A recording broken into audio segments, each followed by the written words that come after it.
Ei, gente! Nossa, eu vou ter que ficar assim. Ei, gente! Tudo bem? Vamos lá, hoje eu acho que um dos primeiros vídeos no canal tinha que ser um pouco sobre a minha história, sobre os motivos de eu ter chegado até aqui e de acreditar no que eu acredito, né? Quem não me conhece talvez não saiba e não compreenda que eu já fui uma gordinha, eu já estive do lado de lá da mesa do consultório.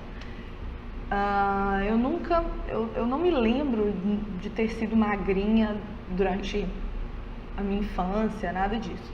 Eu sempre fui a mais cheinha e tal, mas não era uma coisa, eu não era uma criança gorda, eu não tinha obesidade, nada disso. Até que chegou a minha adolescência, e aí junto com a adolescência vem toda a pressão de querer ser magra, as minhas amigas já eram super desenvolvidas, elas já tinham peito, já tinham bunda, e eu não tinha nada, eu sempre com cara de criança, né? Ainda mais com esses dentinhos separados aqui. Os meus 12 anos de idade, eu me lembro que foi a primeira vez que eu fui no nutricionista. E naquela época a nutrição era muito vaga, era muito simples, era assim, café da manhã, 4 biscoitos de água e sal com requeijão light e uma xícara de chá. Então a nutrição ela não era super desenvolvida, não tinham grandes estudos em cima dela igual tem hoje.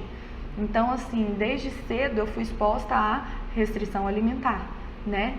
E eu de fato nunca conseguia fazer nada disso. Eu fui em diversos nutricionistas e não dava certo, porque eu era exposta à restrição alimentar, super nova, e claro, toda restrição gera compulsão. Nosso corpo não entende isso como algo bom, né? Ainda mais na adolescência, né? Então eu não conseguia levar aquilo adiante. Fui em vários nutricionistas, eu fui numa endocrinologista que me deu uma dieta de gaveta.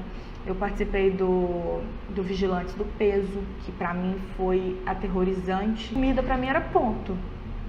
Comida não era comida, comida era ponto. Isso aqui pode porque tem 0 pontos. Refrigerante diet pode porque é 0 pontos.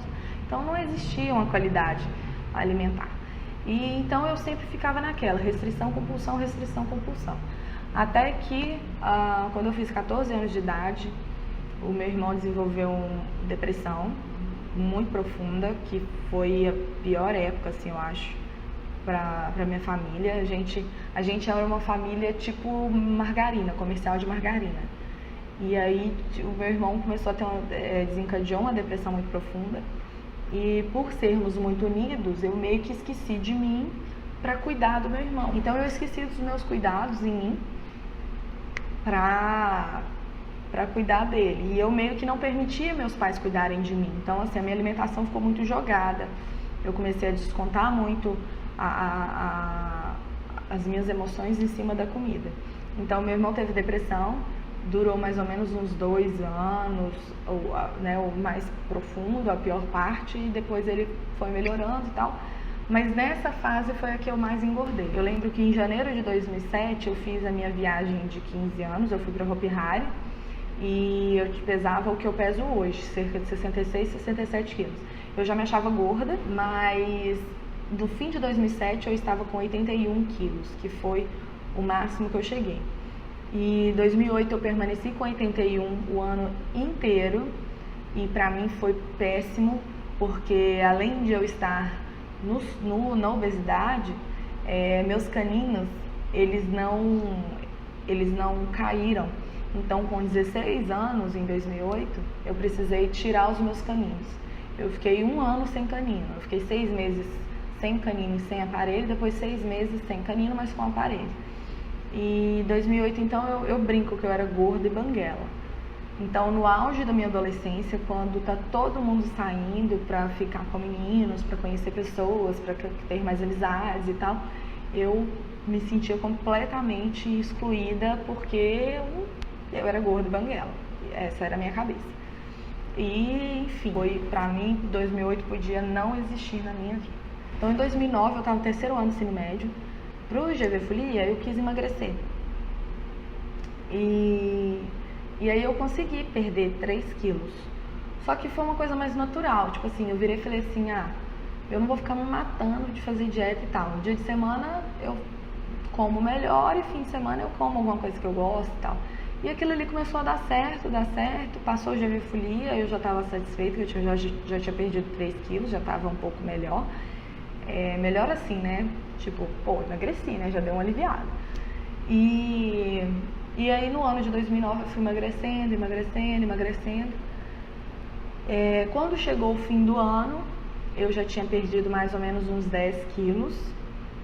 E eu era outra pessoa. Meu dente tinha nascido, eu estava mais magra, então eu estava completamente realizada. E foi de uma forma muito natural. Eu não deixei de comer nada que eu gostava, eu não deixei de fazer o que eu gostava de fazer, né? O único erro meu foi não ter feito atividade física, que eu tinha muita vergonha de entrar em academia. Porque como eu fazia dietas muito restritivas, quando eu entrava, minha pressão sempre caía, lógico. Não comia. Então eu passava vergonha e tal. Aí eu fiz tratamentos estéticos com a fisioterapeuta, a Lilian, e foi o que me ajudou muito. Eu falo, sempre me perguntam sobre esses tratamentos, eu falo que valem muito, né? Eles não fazem milagre. Mas se hoje eu não tenho um corpo de uma ex-obesa, eu dedico isso muito aos tratamentos estéticos que eu fiz com a Lilian. Então foi sensacional.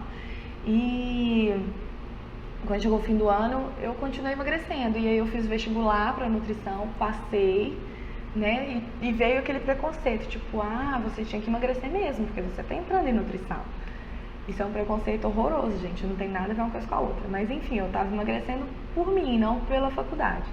E nos primeiros 6 meses da faculdade, em 2010, eu terminei de emagrecer tudo. Então, no fim das contas, eu cheguei a perder 20 quilos. Desses 20 eu já engordei um bocadinho. Quando eu emagreci 20 eu fiquei muito magra.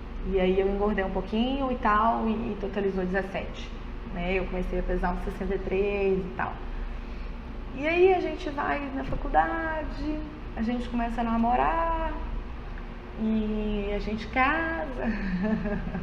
Então, dos 63 eu pulei para 66, 67, que é hoje a minha média, que é o que eu pesava com 14 anos, que eu fiz a minha viagem, que eu ganhei de presente de 15, e que eu me achava obesa, e hoje é um peso que não é o que eu gosto mais, né?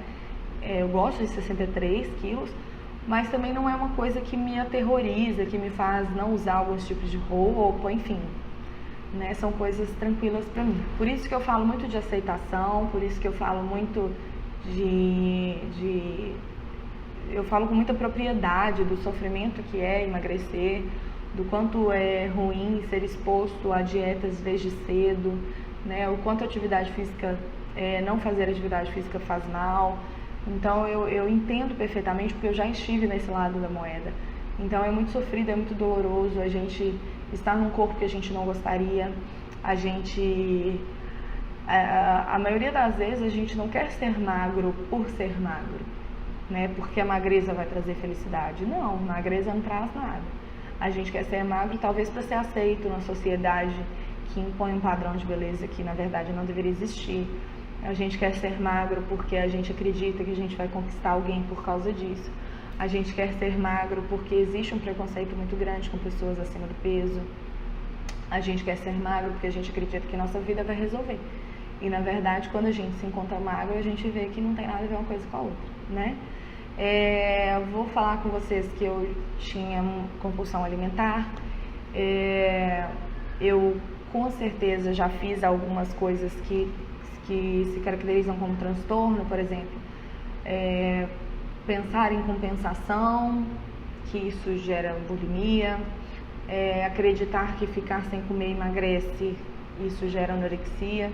Eu só não desencadeei esses transtornos alimentares, mas é uma mentira minha, seria mentir se eu não tivesse tido pensamentos, falar que eu não tive pensamentos que poderiam desencadear. Graças a Deus eu tive um apoio muito grande da minha mãe me limitava muito nessas questões, ela sempre pegou muito no meu pé. Eu já fiz todos os gestos da vida, eu só não tomei remédio porque minha mãe não deixou, eu só não parei de comer porque minha mãe deixou. Então assim, eu sempre tive ela muito ali no meu pé, mesmo olhando para o meu irmão, né, ela me segurava. Então isso, eu agradeço muito a ela também por isso.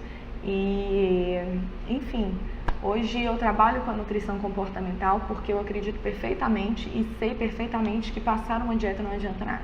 Quantas dietas já me foram passadas a minha vida toda e nunca adiantou, só adiantou quando eu mudei meu comportamento. Então, hoje eu defendo com muita propriedade a nutrição comportamental, porque foi o que eu passei, foi o que me resolveu, e eu sempre falei, eu vou me formar para poder mostrar às pessoas que é possível chegar lá sem sofrimento, sem passar fome e sem ter que fazer o que eu fiz, né?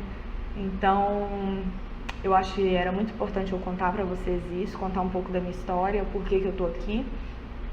E eu acho muito importante ter esse canal no YouTube, porque eu vou conseguir falar essas coisas com vocês de uma forma mais aberta, de uma forma mais íntima.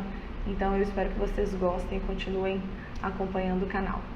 Não se esqueçam de curtir, de compartilhar, de se inscrever no meu canal para que ele continue crescendo aí. O YouTube tem muito cri-cri aí para desenvolver, né, os canais, então eu preciso que vocês estejam comigo nessa, tá bom?